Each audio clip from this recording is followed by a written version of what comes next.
Bonjour et bienvenue dans cette nouvelle vidéo qui va traiter de la différence entre la nature et la fonction. C'est une différence absolument fondamentale que vous devez tous faire dès la 6e. J'ai partagé l'écran en deux. À gauche, on trouve la nature, à droite, on trouve la fonction. Nous allons prendre deux phrases identiques dans lesquelles nous allons analyser la nature ou la fonction d'un mot. Prenons donc la phrase « Roméo aime Juliette ». Si on regarde les mots Roméo et Juliette à gauche, on interroge leur nature. Vous saurez tous me dire que Roméo comme Juliette sont des noms propres. Maintenant, intéressons-nous à leur fonction. Quel est le rôle qu'ils jouent dans la phrase? Ici, Roméo est sujet du verbe aimer, et nous dirons que Juliette est COD du verbe aimer. Nous reviendrons plus tard sur les fonctions dans d'autres vidéos, dans d'autres leçons, mais pour l'instant, retenez bien ça. La nature d'un mot et son identité, elle ne change jamais. Tandis que la fonction d'un mot ou d'un groupe de mots est le rôle qu'il joue dans la phrase. Remarquez que si j'inverse les deux prénoms, Juliette et Roméo, dans la phrase Juliette aime Roméo, Juliette et Roméo auront bien sûr toujours comme nature nom propre. Cela ne change pas puisque la nature d'un mot est son identité.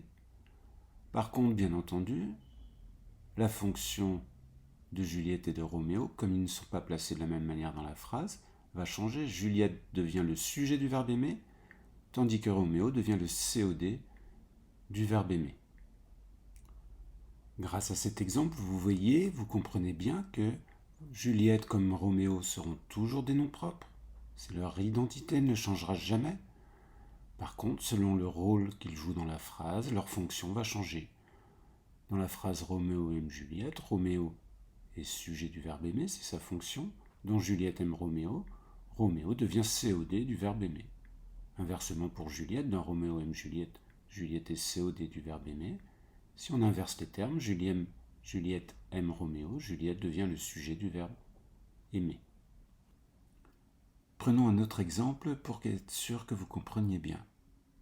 Prenons la phrase « Ce grand amour est pur ».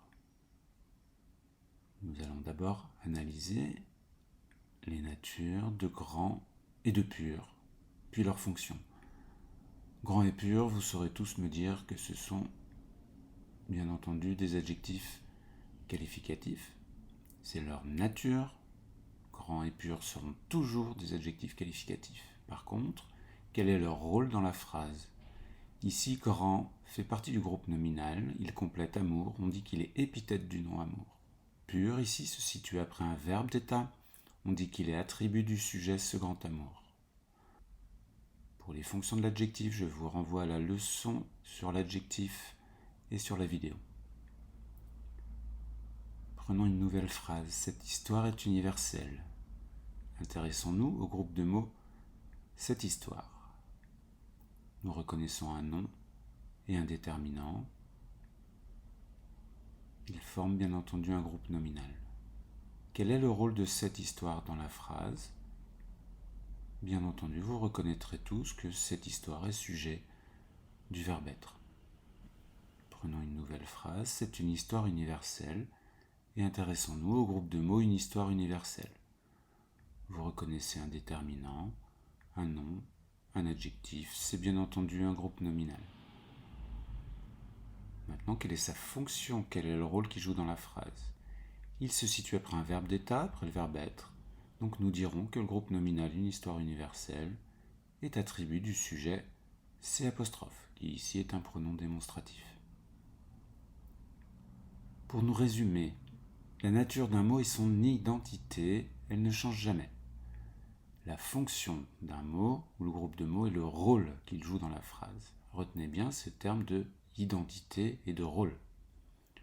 Reprenons 3 phrases pour résumer notre propos. Roméo aime Juliette, un amour pur les unit, cette histoire est universelle. Nous dirons que Roméo a pour nature d'être un nom propre et pour fonction d'être sujet du verbe aimer. Nous dirons que Juliette a pour nature nom propre et pour fonction COD du verbe aimer. Dans la phrase « un amour pur les unit », nous dirons que l'adjectif « pur » est épithète du nom amour. Dans la dernière phrase « cette histoire est universelle », nous dirons que le groupe de mots « cette histoire » a pour nature groupe nominal et pour fonction sujet du verbe être.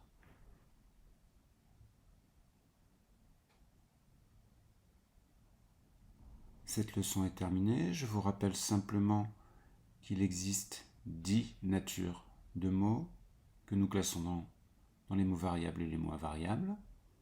Vous en avez la liste sous les yeux, je ne vais pas la répéter.